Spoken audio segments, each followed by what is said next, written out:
going to make 3 points quickly. The president came to office pledging that he would fundamentally transform America. Do you remember that? I think we can all agree he's doing it. But with this deal, ladies and gentlemen, what President Obama is doing is fundamentally transforming the world. He is fundamentally transforming the world, most especially by making as an ally an enemy of the first order. He is transforming Iran by legitimating its regime, by funding its nuclear program, by protecting its nuclear program, and in short, both through nuclear and conventional weapons, arming our enemy, the Islamic Republic of Iran. He is doing so, of course, explicitly by replacing our long-standing alliance with Israel, another fundamental and enormously dangerous transformation.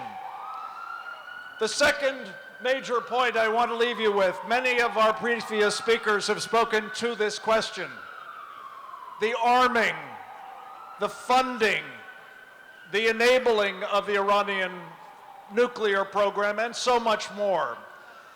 Think about this, folks. In addition to the $750 million that has been given to the Iranians just for staying at the negotiating table every single month, the president is, as you've heard, giving them another $150 billion. On top of that, it's estimated that the value of the business investments and the sale of oil will translate into $600 billion. But just to give you a sense of what the $150 billion all by itself would represent, the equivalent in our much larger economy would be a windfall of $8 trillion. $8 trillion. Think of what can be done by an enemy of our country with all that money.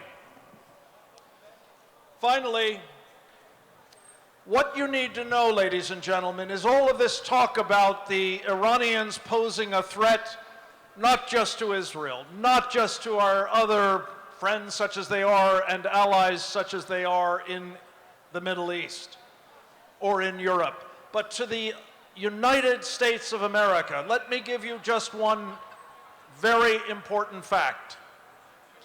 The Iranians are one nuclear weapon away from having all they need to destroy the electric grid of the United States, and by so doing, to bring about not only death to America, but truly a world without America. They are deadly serious about this purpose. They are pursuing it relentlessly, and they couldn't be more clear with us. That's what they have in mind. So when you are told, ladies and gentlemen, that there's no alternative to this deal but war, let me give you 3 specific alternatives that we should have very much in mind. First, we are at war with Iran already. As Carolyn Glick said, we don't even acknowledge it, but it's so, and they are pursuing it relentlessly. The difference, the alternative, Mr. President, is that it will not be a nuclear war if we stop Iran from getting the bomb instead of enabling it from doing so. The alternative, Mr. President, is no nuclear cascade, as every nation in the region pursues its own nuclear weapons. The alternative, Mr. President, is not a situation in which we wind up enhancing but also protecting the Iranian nuclear program. These are all 3 things that we have as a distinct alternative, we must pursue them. Let me leave you with a last but very provocative thought. What you've heard here today, what you will find out more about in the coming month, please God, is that what is being done to our country is a betrayal. This is not only a violation of President Obama's oath of office. It is not only of a piece with the rest of what he's been doing to shred our Constitution. It is, ladies and gentlemen, treason. Treason!